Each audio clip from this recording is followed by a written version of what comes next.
கிராம மிஷனரி இயக்கம் வழங்கும் கிராமிய நேரம் என்ற இந்த நிகழ்ச்சிக்கு உங்களை அன்புடன் வரவேற்கிறோம்.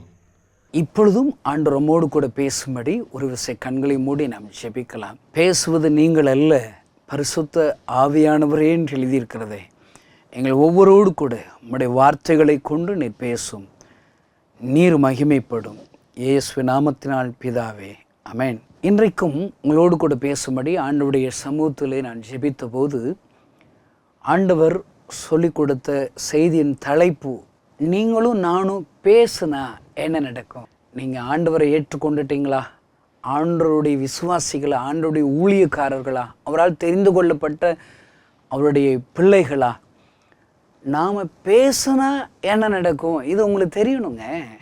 கடந்த காலங்களில் நாம் தொடர்ந்து ஒரு சில சத்தியங்களை ஆண்டவர் சொல்லி கொடுத்து வருகிறார் கிறிஸ்தவங்களுக்குங்க.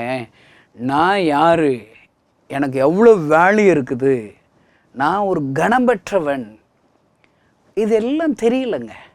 உங்களுடைய வேல்யூ உங்களுக்கு தெரியுமாங்க? நீங்கள் தெரிஞ்சுக்கிறணும். நீங்கள் ஜோமன்னா என்ன நடக்கும்? ஒரு செய்தி ஆண்டவர் கற்றுக் கொடுத்தார். இந்த செய்தி நீங்கள் கேட்கலன்னா வில்லேஜ் மிஷனரி மூமெண்ட் அப்படின்னு யூடியூப்லேயோ ஃபேஸ்புக்லேயோ நீங்கள் போனீங்கன்னா அதில் இந்த காரியங்கள் எல்லாம் இருக்கிறது. நீங்கள் அதில் சப்ஸ்கிரைப் பண்ணி அதில் அநேக சத்தியங்களை நீங்கள் தொடர்ந்து கேட்கலாம். ஆண்டவர் சொல்லி கொடுத்தா, நான் ஜெபம்னா ஆண்டவர் பதில் கொடுப்பார், நான் ஜெபித்தால் ஆண்டவர் அடைக்கப்பட்ட வாசல்கள் திறக்கும், நான் ஜெபித்தால் ஆண்டவர் குறைவுகளை நிறைவாக்குவார். இதெல்லாம் முதல்ல தெரிஞ்சாதாங்க நம்ம ஜெபம் பண்ணுவோம். ஒரு ஆள்கிட்ட போனால் உதவி கேட்டால் அவர் செய்வார்னு தெரிஞ்சுக்கிட்டு தாங்க அந்த ஆள்கிட்ட உதவி கேட்க முடியும். நம்முடைய ஆண்டவர் நமக்காக இரத்தம் சிந்தினவர், அவர் சர்வ வல்லமை உள்ளவர், மூன்றாம் நாள் உயிரோடு கூட எழுந்து இன்றைக்கு உயிரோடு இருக்கிறவர். அவர் எந்த இடத்துல எப்போ வேணாலும் ஜெபம் பண்ணலாம், ஆண்டவர் அந்த ஜெபத்தை கேட்பார். இதை கற்றுக் கொடுத்தார். இன்னும் ஒரு செய்தியில் பாருங்கள், நானும் நீங்களும் நம்முடைய கைகளினால தொட்டா என்ன நடக்கும்? தொடுறதுல அற்புதம் இருக்குதுங்க. நீங்கள் சாதாரண ஆள் கிடையாது. உங்களுக்குள்ளே இயேசு இருக்கிறாரா? அப்போ இயேசுடைய வல்லமை இருக்கிறதா, அபிஷேகம் இருக்கிறதா? நீங்கள் போய் தொடுங்க. தொடுறது ஒரு பெரிய வேலையாங்க. ஆண்டவர் சொல்றாரு மார்க்கு கடைசி அதிகாரத்தில், விசுவாசிக்கிறவர்களால் நடக்கும் அடையாளங்களாவன, வியாதியஸ்தர்கள் மேல் கைகளை வைப்பீர்கள், அப்பொழுது அவர்கள் சுகமடைவார்கள். பத்திரம் எழுதி கொடுத்துட்ட சொத்துங்க இதெல்லாம். உங்கள் சொத்து என்னன்னு உங்களுக்கு தெரியாமல் இருக்குமாங்க? இப்போ செய்தி கேட்குற உங்களுக்கு சொந்தமாக இடம் இருக்குதா? தெரியலையே அப்படி சொல்லுவீங்களா? ஆமாம், எனக்கு 5 சென்ட் இருக்குது, அங்கே ஒரு 10 கிரவுண்டு இருக்குது, அங்கே ஒரு வீடு இருக்குது, 1 ஏக்கர் இடம் இருக்குது, மனப்பாடமாக வச்சுருப்பீங்க. சொத்து சொத்து அதெல்லாம் மண்டையில் ஏறி இருக்கும். ஆனால் அதுபோல தாங்க பைபிளில் ஆண்டவர் பத்திரம் எழுதி கொடுத்துருக்குறாருங்க. இதில் இருக்கிற ஒவ்வொரு எழுத்துக்களும் உங்களுக்கும் எனக்கும் ஆண்டவர் எழுதி கொடுத்த சொத்துங்க. அதுதான் சொல்லுது, நீ தொட்டா வியாதி சுகமாகும். பவுல் எழுதும்போது சொல்கிறாரு, நான் உன் மேலே என் கரத்தை வச்சதுனால உனக்கு உண்டான வரத்தை குறித்து நீ எச்சரிக்கையாரு. கை வைக்கிறாருங்க, அதனால் ஒரு வர வருது. உங்கள் மத்தியில் பேசுகிற கணேசன், நான் ஆண்டவரால் அபிஷேகம் பண்ணப்பட்ட தெரிந்து கொள்ளப்பட்ட ஊழியக்காரன். நான் போய் ஒருத்தர் தலையில் கை வச்சு ஜெபிக்கிறேன்னா எனக்குள் இருக்கிற அந்த அபிஷேகமும் வரங்களும் அவர்களையும் ஆண்டவர் நிறைக்கிறார், வல்லமை இறங்குகிறது. இதுதான் சத்தியம். நான் தொட்டா ஒரு அற்புதம் நடக்குங்க. இன்னும் ஒரு செய்தியை கற்றுக் கொடுத்தா, நான் கொடுத்தாள். நாம் சொல்கிறேங்க, எழுப்புதல் வரணும்னு சொன்னால் கிறிஸ்தவங்க கொடுக்கணும்னு சொன்னேன். பணம் மட்டும் கொடுக்கணும், பணமும் கொடுக்கணும். இங்கே இருக்கிற எல்லா கிறிஸ்தவங்களும் உண்மையாக தசம பாகத்தை கொடுத்தா, ஏழை விதவிகளுக்கு தன்னால் இயன்றதை கொடுத்தா, தன்னுடைய அன்பை வெளிப்படுத்தும் பிரகாரமாக மிஷனரி ஊழியத்துக்கு, இயேசுவை அறியாதவர்களுக்கு கொடுத்தால் பெரிய ஒரு எழுப்புதல் உங்கள் கண்ணை முன்னாடி. நானும் நீங்களும் இந்த உயிரோடு இருக்கிற போதே நம் கண்கள் முன்னாடி ஒரு அற்புதத்தை ஆண்டவர் செய்வார். பணம் மட்டும் இல்லை, நேரத்தை கொடுக்கணும். தாளந்துகள் உங்களுக்கு இருக்குதா, அதை ஏசப்பாட்ட கொடுக்கணும். ஏன் உங்களையே ஆண்டவர்கிட்ட கொடுத்துருங்களேன். இந்த கணேசன் 25 வருஷத்துக்கு முன்னாடி ஏசப்பாட்ட கொடுத்துட்டேங்க. நான் ஒருத்தந்தான் கொடுத்தேன்.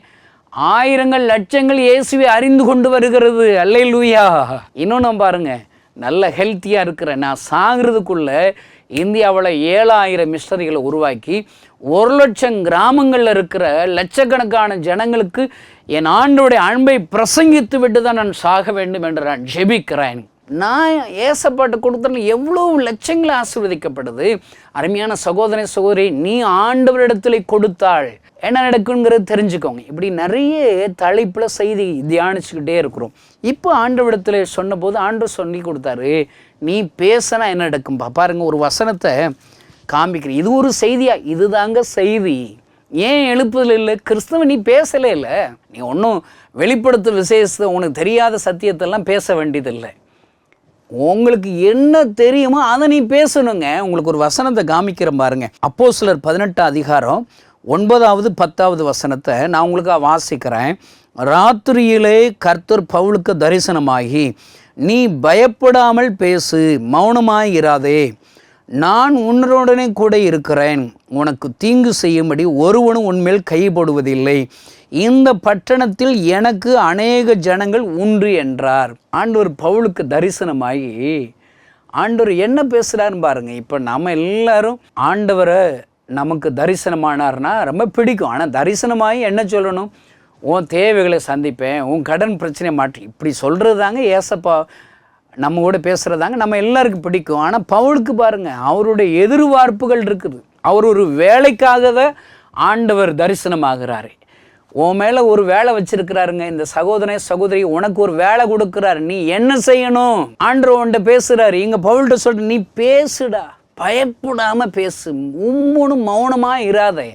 இந்த செய்தி கேட்குற உங்கள்கிட்ட நான் கேட்குறேங்க, கடைசியாக இந்த வருஷத்தில் ஏசப்பாவை பற்றி யார்கிட்டையாவது நீங்கள் பேசியிருக்கீங்களாங்க? என்னை பொறுத்தளவுக்கு நான் பிரசங்கம் பண்ணுற எல்லா இடத்துலையும் என்ன தெரியுமா சொல்லுவேன், ஒரு நாளைக்கு ஒருத்தருக்காவது இயேசுவை பற்றி சொல்லாமல் நீங்கள் தூங்கவே கூடாது.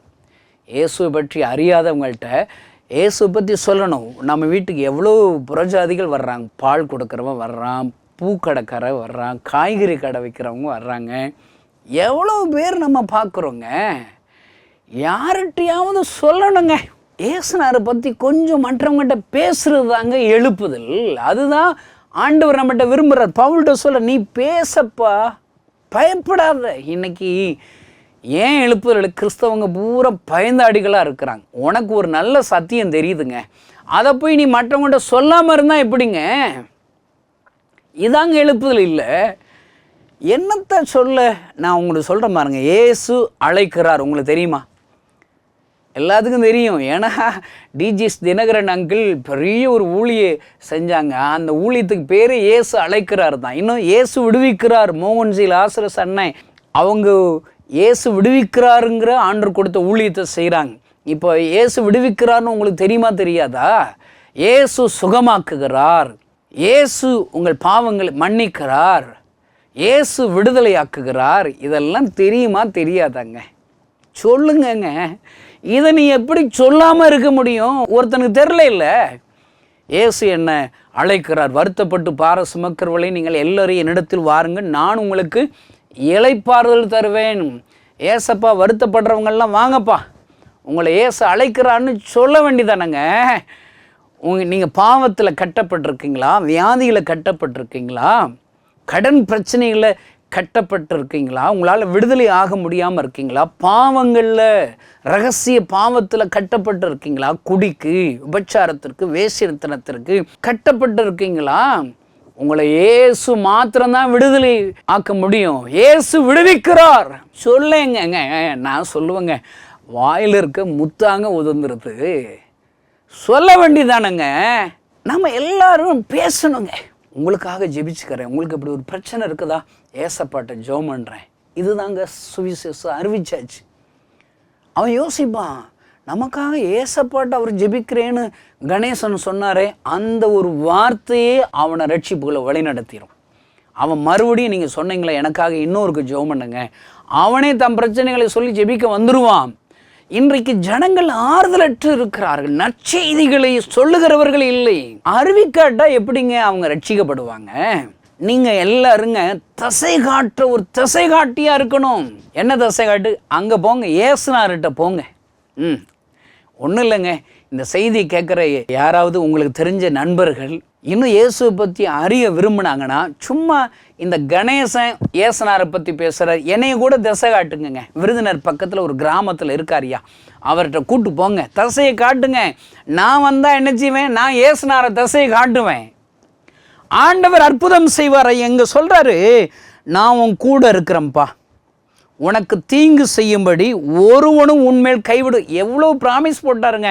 நீ ஏசுனாரை பற்றி பேசிட்டா எல்லாரும் என்னை அடிச்சிட்டா திட்டா, நான் சொல்லுவேங்க, திட்டுனா என்ன, அடிபத்தா என்ன, நீ பிறந்ததுலேருந்து யார்கிட்டையும் நீ திட்டே வாங்கினது இல்லையா? ஊர் பையன்லாம் உன்னை திட்டிருக்காங்களே, அடித்ததே இல்லை, யாரும் அடிச்சிருக்காங்களே. இன்னைக்கு ஏசுனாருக்காக திட்டு வாங்க, அடி பெறேன். ஆனால் ஆண்டவர் ப்ராமிஸ் கொடுக்குறாரு பாருங்க, ஒருவனும் உண்மையில் கைப்படுவது இல்லை. அல்லேலூயா. பாருங்க, பேசணுங்க. கிறிஸ்தவங்க எல்லாரும் பேசணும். இப்போ ஒரு சர்ச்சுக்கு போகிறீங்க, நான் சொல்லுவேங்க, சர்ச்சில் 1 மணி நேரம் 2 மணி நேரம் போகிறீங்களா? 2 மணி நேரம் நடக்கிற சர்ச்செல்லாம் பேசாமல் 1 மணி நேரத்தில் சர்ச்சை முடிக்க சொல்லுவேன். நான் தப்பாக எடுத்துடாதீங்க, என் வாஞ்சியில் சொல்கிறேன். மீதி 1 மணி நேரம் நீங்கள் கற்றுக்கொண்ட செய்தியை, நீங்கள் கேட்ட பிரசங்கத்தை 1 மணி நேரம் யாருக்காக போய் சொல்லுங்கங்க. எங்கள் சர்ச்சில் போனோம், எங்கள் பாஸ்ட் மூலிமா ஆண்டவர் என்ன பேசினார் தெரியுமா? லாசர் உயிரோடு கூட எழுப்புனாராம் ஏசப்பா. அந்த ஏசப்பா இன்னும் உயிரோடு இருக்கிறாரா? சொல்ல, நீ கேட்ட பிரசங்கத்தை ஒரு 4 பேருக்கு ஒரு மணி நேரத்தை சொல்லிட்டு நீ வீட்டுக்கு போ. வீட்டுக்கு போய் கறி மீன் முட்டை நல்லா சாப்பிட்டு நல்லா தூங்கு. நம்ம கேட்கணுங்க, கேட்டதை சொல்லணும். அந்த காலத்தில் அறிவொளி இயக்கம், அதில் நான் அந்த டிஸ்ட்ரிக்ட் கோஆர்டினேட்டராக இருந்தேங்க. கற்போம் கற்பிப்போம், அதுதான் அவங்களுடைய மோட்டோ. நீங்கள் கற்றுக்கொண்டதை கற்பிக்கணும். இன்னைக்கு கிறிஸ்தவங்க தனக்கு தெரிஞ்ச சத்தியத்தை மற்றவங்ககிட்ட சொன்னால் போதுங்க, ஆண்டவர் அற்புதம் செய்வார். ஏசுனாரை குறித்து பேசினா போதும். பாருங்க, அப்போஸ்தலர் 4 அதிகாரம் 20வது வசனத்தை உங்களுக்கான வாஸ்து கவனிக்கிற பாருங்க. அவங்க சொல்கிற ஸ்டேட்மெண்ட் என்ன, அவங்களுக்கு நீங்கள் எதையுமே பேசக்கூடாது, அவங்கள பயமுறுத்துறாங்க. அவங்களுக்கு எதிர்ப்பு வருது. அவங்க சொல்கிற ஸ்டேட்மெண்ட் பாருங்கள், இது எல்லாரும் கிறிஸ்தவங்க கற்றுக்கொள்ளணுங்க. 20வது வசனத்தில், நாங்கள் கண்டவைகளையும் கேட்டவைகளையும் பேசாமல் இருக்கக்கூடாதே. எப்படிங்க பேசாமல் இருக்க முடியும்? நாங்கள் கண்டிருக்கோம், ஏசுனாரை கண்டிருக்கோம், அவர் அற்புதம் செய்கிறாரு, முடவர்கள் எழுந்து நடக்க வச்சிருக்கிறாரு, நான் பார்த்தேன், பர்த்திமை குருடனை சுகமாக்கினதை நாங்கள் கண்டிருக்கிறோம். இதை எப்படிங்க மற்றவங்கள்ட்ட பேசாமல் இருக்கிறது? அருமையான கிறிஸ்துவ நண்பர்களை, பிரசங்கங்கிறது என்ன? நீங்கள் கண்டது கேட்டது. இன்னைக்கு டேவிட் கணேசன் என்ன பிரசங்கம் பண்ணுறான்? ஏசுனார்கிட்ட கண்டது கேட்டது. இவ்வளோ தாங்க. இவ்வளோ பெரிய மிஸ்டரி ஆர்கனைசேஷன், நாங்கள் அங்கே தலைவன், எனக்கு கீழே இவ்வளோ ஊழியர்கள் இருக்காங்க பாரு. இன்னும் பாருங்க, 7000 மிஸ்டரிகளுக்கு சொல்லி கொடுத்துருவேன், பேச சொல்லி கொடுப்பேன். நான் நல்ல வாய் பேசுவேங்க, என்கிட்ட இருக்கிற ஊழியக்காரர்கள் வாய் பேச சொல்லி கொடுப்பேன். பேசினா போதுங்க, பேசினா ஆண்டவர் நம்ம பக்கத்தில் இருக்கிறார். நான் சொல்கிறேங்க, நீங்கள் ஏசுனாரை பற்றி என்ன பேசுகிறீங்களோ அந்த பேசுகிற இயேசு அற்புதம் செய்வார். இப்போ ஒரு கூட்டத்தில் இயேசு சுகமாக்குகிறவர் என்று ஏசப்பா பற்றி நீங்கள் பேசுகிறீங்களா, அந்த இடத்துல சுகமாக்குற வல்லமை கேட்குற எல்லா ஜனங்கள் மேலே வரும், அற்புதம் நடக்கும். நீ என்ன பேசுகிறாயோ அதே அற்புதத்தை ஆண்டவர் செய்வார். இயேசு விடுவிக்கிற ஆண்டவர் என்று நீ ஒரு தலைப்பில் உனக்கு தெரிஞ்சதெல்லாம் பைபிளில் சொல்லு. பிசாசின் பிடி உள்ள கல்லறை மனிதனை ஆண்டவர் விடுவித்தார். 12 வருடமாக பெரும்பாடல் ஸ்திரீ வியாதியினால் கட்டப்பட்டுள்ள அந்த ஸ்திரீ என் ஆண்டவர் விடுவித்தார் சொல்லிட்டு உன்னை விடுவிப்பார். சொல்ல, வாயா வலிக்க போகுது, சொல்லணுங்க. 25 வருஷமா நான் என்ன பிரசங்கம் பண்ணுறேன், ஏசப்பாவுக்கு பற்றி எனக்கு என்னெல்லாம் தெரியும் அதெல்லாம் சொல்லிக்கிட்டே இருக்கிறேங்க. ஆண்டவர் அற்புதம் செய்கிறாருங்க, ஆண்டவர் என்னை பயன்படுத்துகிறாருங்க. யோவான் 4 அதிகாரத்தில் சும்மா ஒரு கிணற்றண்டையில் சமாரிய ஸ்திரீகிட்ட போய் பேசுகிறார். அவர் ரட்சிக்கப்பட்டான். அவன் மூலியமா ஒரு பட்டணமே ரட்சிக்கப்பட்டது. தொடக்கம் நீ பேசணும்ல, ஏசு கிறிஸ்து பேசினாரு, அற்புதம் நடந்துச்சு. இன்னும் நீங்கள் பைபிளை எல்லாம் வாசித்து பாருங்க. பேதுரு அபிஷேகத்தை பெற்றுக்கொண்டு அந்நிய பாஷையில் பேசி அடுத்த செகண்டு அவர் எந்திரிச்சு பிரசங்கம் பண்ண தொடங்குறார், பேச தொடங்குறாருங்க. ஏறக்குறைய 3000 பேர். அப்படிப்பட்ட அற்புதங்கள்லாம் இந்தியாவில் நடக்குமானே தெரிலங்க. அந்த ஏசுனார் வேற ஏசுனாரா? இன்னைக்கு இருக்கிற தமிழ்நாட்டில் இருக்கிற வேற ஏசுனாரா? அப்படியாங்க? இல்லைங்க, அதே இயேசு தான். நாம் பேசணும், உண்மையும் உத்தமத்தோடு ஆண்டவரை ருசி பார்த்து நமக்கு தெரிந்த சத்தியத்தை பேசணுங்க. நீங்கள் ஒருத்தங்க தனிப்பட்ட ஒரு நபரை சந்திக்கும் போது கான்ஃபிடண்ட்டாக பேசணுங்க. இப்போ ஒருத்தனுக்கு நெஞ்சு வலின்னு வர்றான். ஐயோ நெஞ்சு வலியா, ஆஸ்பத்திரி போயிட்டேன், இப்படி பதனா அவன் செத்தே போயிடுவாங்க. நீங்கள் நினச்சி ஒன்றும் இல்லை, பேசணும். அப்படி இல்லை, ஏசப்பா அற்புதம் செய்வார்ல, நீங்கள் ஏன் பயப்படுறீங்க? இப்போ பாருங்கள், ஏசுனார்கிட்ட நீங்கள் ஜெபம் பண்ணுங்க, ஏசப்பா இன்னைக்கு உங்களுக்கு சுகம் கொடுப்பாருங்க. அந்த உறுதியாக பேசணுங்க. பேசும்போதே அப்படி இழுவக்கூடாது, சந்தேகப்படக்கூடாது, பதறக்கூடாது. நடக்கும்னு நினைக்கிறோங்க, அற்புதம் செஞ்சாலும் செய்யலாம். இல்லை, அற்புதம் என் ஆண்டவர் செய்வார் ஐயா, செய்வார் ஐயா. ஒரு அம்மா என்கிட்ட ஜெபிக்க வந்தாங்க. நான் ஒரு வீட்டு கூட்டத்தில் பிரசங்கம் பண்ணேன். பிரசங்கத்தை பக்கத்து வீட்டில் இருந்து அவங்க கேட்டிருக்கிறாங்க. பிரசங்கம் முடிஞ்சோடனே எனக்காக ஜெபிக்கணும்னு வந்தாங்க. அவங்க என்ன தெரியுமா சொன்னாங்க? நான் அமெரிக்காவில் இருக்கிறேன், 5 வருஷமாக எனக்கு குழந்தை இல்லை, நீங்கள் நல்லா பேசுகிறீங்க, அதனால் என்கிட்ட ஜெபிக்கணும்னு என் மனசுக்கு தோணுச்சு, அதான் ஜெபிக்க வந்திருக்கேன்னு சொன்னேன். நான் சொன்னேன் 5 வருஷம் குழந்தை, அவங்க அழுகுறாங்க. நான் அவங்கள பார்த்து சொன்னேன் 5 வருஷம் குழந்தைங்களே, சே உங்களுக்கு ரொம்ப ஜாலி இல்லை, சந்தோஷமாக இருப்பீங்களே. நிறைய பேருக்கு 1 வருஷத்தில் குழந்தை பிறந்து பிள்ளையை பார்க்குறதுலே எவ்வளோ தொல்லைகளாக இருக்குது, அழுதுக்குது, அது எவ்வளோ கஷ்டங்க. நான் அப்படி சொன்னேன். அவங்க சரி என்ன பிரதர், நான் அழுறேன், நீங்கள் சிரிக்கிறீங்க. நான் சொல்கிறேன் எதுவுமே இங்கே பாசிட்டிவாக எடுக்கணுங்க. தாமதமாகுதா, தரமானதை தரப்போகிறார். எல்லாவற்றுக்கும் ஸ்தோத்திரம் பண்ணுங்க. நீங்கள் என்ன தெரியுமா சொன்ன, 5 வருஷம் எனக்கு குழந்தை கொடுக்காதுக்காக ஸ்தோத்திரம் ஆண்டவரை சொல்லுங்கள், சொல்லுங்கள். இதுதான் நம்பிக்கை, இதுதான் விசுவாசம். நான் அவங்ககிட்ட என்ன தெரியுமா சொன்னேன், இப்படி குறைவோடு வந்துட்டாங்க, நான் என்ன செய்கிறேன், அடுத்த வருஷம் உங்கள் வீட்டுக்கு நான் வருவேன், 1 வருஷத்தில் உங்கள் வீட்டுக்கு வருவேன். நீங்கள் எந்த தேதியில், டிசம்பர் 25லேருந்து 30ஆம் தேதிக்குள்ளே ஒரு டேட் சொல்லுங்கன்னு சொன்னேன். அவங்க எதுக்கு வரப்போகிறேன், நீங்கள் முதல்ல சொல்லுங்கள். அவங்க ஒரு டேட் சொன்னாங்க. அந்த டேட்டில் நான் வருவேன், நீங்கள் ஒரு கடாவை வெட்டிடுங்க, ஆட்டு கடை வெட்டி தலைக்கறி, குடல் தனியாக கறி வச்சிடணும், நெஞ்சு கறி தனியாக வச்சிடணும், ஈரல், சுவரட்டி, கால் ரொம்ப முக்கியங்கிறாங்க, அந்த காலை தனியாக வச்சிடணும். எல்லாம் வச்சுருங்க. அன்னைக்கு தான் உங்கள் பிள்ளைக்கு நான் ஜெபம் பண்ணி பேர் வைக்க போகிறோன்னு சொன்னேங்க. அல்லேலூயா. கான்ஃபிடென்ட், விசுவாசம். அந்த சிஸ்டர் சொல்கிறேங்க, பிரதர் ஒரு கடை என்ன பிரதர், 100 கடை வெட்டிடுவோம் பிரதர். பாருங்கள், அவங்கள்ட்ட ரூபா நிறைய இருக்குது போல். நான் சொன்னேன் பரவாயில்ல, அவங்கள்ட்ட ரூபா நிறைய இருக்குது போல் இருக்கு, ஒரு கடாவை எனக்கு வெட்டி நல்ல விருந்து வச்சிட வேண்டி தான். இளையகுமாரன் மனம் திரும்பினா அங்கே அப்பா விருந்து வைக்கிறார்ல, உங்களுக்கு ஆண்டவர் அற்புதம் செய்ய போகிறார், செய்வார். இந்த தேதியில் உங்களுக்கு அற்புதம் நடக்கும். விசுவாசங்க, பேச வேண்டியதானங்க. ஏசப்பா பக்கத்தில் இருந்து கேட்பார்ல, அவர் என் பிள்ளை கணேசன் எவ்வளவு அழகாக விசுவாசத்தில் அவன் ப்ராமிஸ் கொடுத்துட்டான், நான் அற்புதம் செய்வேன் அப்படின்னு அவன் என்னை பற்றி சொல்லிட்டான். அவர் சும்மா இருப்பாராங்க? சும்மா இருப்பாரா?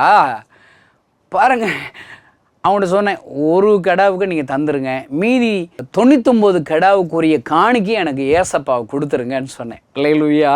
பாருங்க, நான் சொல்லிட்டு போன அடுத்த 2 மாதத்தில் அந்த அக்கா ஃபோன் அடித்தாங்க பாருங்கள், சிஸ்டரு, பிரதர் ஹாஸ்பிட்டலில் செக்கப் பண்ணிட்ட 2 குழந்தை என் வயிற்றுக்குள்ளே இருக்குன்ட்டாங்க. அல்லேலூயா. பாருங்கள், ஆண்டவர் நாம் அற்புதம் செய்கிறவர் ஐயா. அருமையான இந்த செய்தியை கேட்கிற சகோதரேஸ்வரர், நீங்கள் யாரை பார்த்தாலும் ஏசப்பா உங்களை விடுவிப்பார், ஏசப்பா உங்களை சுகம் கொடுப்பார், ஏசப்பா உங்களை ஆசீர்வதிப்பார். நாம் ஜெபித்த ஆண்டவர் கட்டாயம் பதில் கொடுப்பார், உங்கள் கடன் பிரச்சனை மாற்றுவார். பேசுங்க, உங்களுக்கு தெரிஞ்சதை பேசுங்கங்க. நான் ஒரு கிராமத்தில் போனால் வேன் ஊழியம் போனேங்க, 25 பேர் கொண்ட குழுவாக போனோம். திடீர்னு அந்த ஒரு கிராமத்தில் ஒரு 3 மணிக்கு போகிறப்ப எனக்கு ரொம்ப டயர்டாயிருச்சு. நான் என் ஊழியக்காரன், நீங்கள் போய் ஊழியம் செஞ்சுட்டு வாங்கடா, நேற்று ஆன்லைன் ப்ரேயர் போய் எனக்கு தூக்கமாக வருது, நான் இங்கே உட்காந்துருக்கிறேன், முடிஞ்சா ஜெபிச்சிட்டு இருக்கிறேன், நீங்கள் போயிட்டு வாங்கன்னு சொல்லி அனுப்பிவிட்டேன். இவங்க போனவங்க 2-3 நிமிஷத்தில் ஓடி வர்றாங்க. கணேசனை இவங்க அருவா எடுத்து வெட்ட வர்றாங்க. உடனே வண்டி ஸ்டார்ட் பண்ணுங்க, ஓடிடுவோம், அடிபத்துருவோங்கிறான். இவங்களுக்கு பாருங்கள், அறிவு கிடையாது, விசுவாசம் கிடையாது. நான் என்ன தெரியுமா சொன்னேன், அவங்கள்ட்ட சொன்னேன், ஏசப்பா நம்ம வலது பக்கத்தில் இருக்கார், அவர் நம்மளை சும்மா விட்டுருவாரா, ஒருவரும் கை போடவில்லைன்னு அவர் சொல்லியிருக்கார். நாம் பேசணும்டா, பேசணும், ஏசுனாரை பற்றி பேசணும். பயப்படாத. நமக்கு வசனம் சொல்லுது, தலைமுடியே அவர் சித்தாலும் கீழே விழதான், தலையாட விழப்போகுது, வா போ. நான் அவங்க எதிர்கொண்டு போய் கை அமர்த்தினேன்.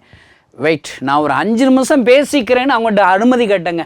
5 நிமிஷத்துக்கு அடுத்து என்னை நீங்கள் அடிச்சுக்கோ, என்ன வேணாலும் செஞ்சுக்கோ, பெர்மிஷன் கேட்டேன். தயவு செய்தியா. அவன் பார்த்தீங்கன்னா ஒருத்தர் கம்பு வச்சுருக்கான், அருவா வச்சுருக்கிறான், ஒரு பாட்டி அருகாமனையை வச்சுருக்கு, கையெல்லாம் அப்படி கெடு கெடு கெடுன்னு நடுங்குது, அங்கே வச்சுருக்குது. 5 நிமிஷம் பேச சரின்னு ஒருத்தன் பேச சொல்லிட்டான். அவன் என்ன பேசுகிறான்னு பார்ப்போம்டான்னு சொல்லி பேச ஆரம்பிச்சிட்டேன். எனக்கு கொஞ்சம் வயிற்றெல்லாம் கலக்குது. ஆனாலும் ஏசப்பா நம்ம கூட தான் இருக்கார். எனக்கு நம்பிக்கை ஏசப்பா என் வலது பக்கத்தில் இருக்கார். நான் அப்படி பார்த்துக்கிட்டேன், ஏசப்பா என் கூட இருக்கீங்களே சொல்லிட்டு நம்ம என்ன வேலை, அவங்ககிட்ட பேச வேண்டியதா, என்னத்தை பேச, ஏசுனாரை பற்றி சொல்லி நம்ம தெரிஞ்சதெல்லாம் பேச வேண்டியதா. நான் என்ன தெரியுமா பேசினேன், நல்ல கவனிங்க. ஏசு கிறிஸ்து இந்த உலகத்தில் 2000 ஆண்டுகளுக்கு முன்பாக மனிதராக பிறந்தார். 33 ஆண்டுகள் உயிரோடு கூட வாழ்ந்தார். 3 ஆண்டுகள் ஊழியம் செய்தார். ஊழியம் செய்த நாட்களில் செவிடர்கள் கேட்டார்கள், முடவர்கள் எழுந்து நடந்தார்கள், மரித்தவர்கள் உயிரோடு கூட எழுப்பினார். உனக்காக எனக்காக சிலுவையிலே மரித்தார், அடக்கம் பண்ணப்பட்டார், 3ஆம் நாள் உயிரோடு கூட எழுந்தார். நல்லா இருக்குல்லங்க, மனப்பாடம் பண்ணது போல். அந்த காலத்தில் நான் 10ஆம் படிக்கையில் சூத்திரம் மனப்பாடம் பண்ணும். A+B ² = A² + B² + 2AB. இது எப்படி தெரியுமா சொல்லுவேன், A² + B² + C² 2AB சொல்லி சொல்லி கொட்டி கொட்டி படிச்சிருக்கிறேங்க. இது போல் நான் சும்மா சொன்னேங்க, ஏசுனாரை பற்றி சொன்னேன். இல்லை இதெல்லாம் உனக்கு எப்படா தெரியும், என்ன கதை பேசிடுங்கிற. அதானாச்சு. நானும் உங்களை போல தான் எங்கள் ஊருக்கு வர்றவங்கள அருவாளத்துக்கு அவங்களுக்கு வெட்டெல்லாம் போனேன், அவங்ககிட்ட வாக்குவாதம் பண்ணேன். ஆனால் என் ஹார்ட்டில் ஒரு ஓட்டம் வந்து டாக்டர் செத்து போயிருவேன்னு சொல்லிட்டார் அண்ணாச்சி. எங்கே போனாலும் சரியாகலை. சரி சாகிறது சாப்பிட்றோம், இந்த கிறிஸ்தவங்க கும்பிட்ற சாமியை கும்பிட்ற சாமேன்னு சொல்லி சும்மா சர்ச்சுக்கு போனேன். ஏசப்பா அற்புதம் செய்யுங்கன்னு சொல்லி சர்ச்சில் ஜெபம் பண்ணேன். ஏசப்பா எனக்கு அற்புதம் செஞ்சுட்டார் அண்ணாச்சி. நான் சொல்கிறேன், இந்த கூட்டத்தில் இருக்கிற உங்கள் எல்லாருக்கும் ஒரு பிரச்சனை இருக்குது. உங்களுக்கு என்ன பிரச்சனை, கடன் பிரச்சனை இருக்குதா, ஏசப்பா என்னை மாற்றுங்க. வியாதி இருக்குதா, ஏசப்பா என்னை சுகப்படுத்துங்க. உங்களுக்கு ஒவ்வொருத்தருக்கும் நீங்கள் சொல்லி பாருங்கள் அண்ணாச்சி. நான் சொன்னேன், எனக்கு அற்புதம் செஞ்சிட்டாரு. இதனால் இந்த விஷயம்லாம் உங்களுக்கு தெரியாமல் இருக்கிறதுனால உங்கள் ஊரில் நான் சொல்ல வந்துருக்கிறேன். நீங்கள் விரட்டி விட்றீங்க. தயவுசெய்து இப்போ 5 நிமிஷம் பேசி முடிச்சாச்சு. உங்களுக்கு அற்புதம் யாருக்கெல்லாம் வேணுமோ என் கூட சேர்ந்து கண்ணை மூடி ஜெபம் பண்ணுங்க. கை கூப்ப சொன்னேன், எது தெரியுமா, இப்படி கை கூப்ப சொன்னேன், எது தெரியுமா, அப்போ தான் அருவா கம்பு எல்லாத்துக்கும் கீழே போடுவாங்க பாருங்கள். கை சொன்னேன், கண்ணமோட சொன்னேன். நான் சொல்லி ஒரு ஜபத்தை சொல்லி கொடுத்தேன் பாருங்கள். பேச்சு தாங்க, சும்மா பேச்சு தான். நான் சொல்கிறதெல்லாம் நீங்கள் சொல்லணும் அப்படின்னு சொன்னேன். ஏசப்பா ஏசப்பா என் உள்ளத்துக்குள்ளே வாங்க, என் உள்ளத்துக்குள்ளே வாங்க, என் பாவங்களை மன்னிச்சிருங்க, உங்கள் பிள்ளையை மாற்றுங்க. இப்படி ஒரு ஜெபம் சொல்லி கொடுத்தேங்க. கண்ணை மூடி சொல்லிக்கிட்டு இருக்கும்போது திடீர்னு அலற சத்தம் கேட்குது. கண்ணை திறந்து பார்த்தா ஒரு 20-25 பிசாசு ஆடிக்கிட்டு இருக்குதுங்க. ஏசப்பா கூட்டத்துக்குள்ளே வந்துட்டாரு. அங்கே இருக்கிறவன்ட சொன்னேன், பாருங்கங்க உங்கள் பிள்ளைகள் எவ்வளோ ஒய்ஃபு எல்லாரும் பிசாசு பிடிச்சி ஆடுறாங்க பாருங்க, ஏசப்பா வந்துட்டார், ஏசப்பா உங்கள் ஜெபத்துக்கள்லாம் இப்போ அற்புதம் செய்யப்பாருன்னு சொன்னங்க. அந்த கிராமத்தில் ஒரு எழுப்புதல் வந்தது ஐயா. என்னை விரட்டி விட்டு அந்த கிராமத்தார்கள் மறுபடியும் என்னை கூட்டு போய் விருந்து வச்சாங்கங்க. வீடு வீடு கூட்டு போய் என்னை ஜெபம் பண்ண சொன்னாங்க. நான் ஜெபிச்சேன். அருமையான தேவடிகள், நான் 5 நிமிடம் பேசினதுனால் அங்கே இருக்கிற அநேக ஜனங்களுடைய உள்ளங்கள் திறக்கப்பட்டது ஐயா. லீதியான் உள்ளத்தையும் ஆண்டவர் திறப்பார். கிறிஸ்தவனே, நீ வேலை பார்க்குற அலுவலகத்தில் பேசு, படிக்கிற இடத்துல பேசுங்க, பிஸ்னஸ் பண்ணுற இடத்துல ஏசப்பா பற்றி சும்மா பேசுங்க, உங்களுக்கு தெரிந்ததை பேசுங்க, நீங்கள் கேட்ட பிரசங்கத்தை மற்றவங்கள்ட்ட பேசுங்க ஐயா. நீ பேசுனா அற்புதம் நடக்கும். இந்தியா இயேசுவுக்கு சொந்தமாக மாறிடும். நீ பார்க்குற எல்லா கிராமங்களும் ஆண்டவர் சொந்தமாக மாறும். பெரிய ஒரு எழுப்புதலும் கண்கள் காணும் ஐயா. நீங்கள் பேச ஒப்பு கொடுப்பீங்களாங்க?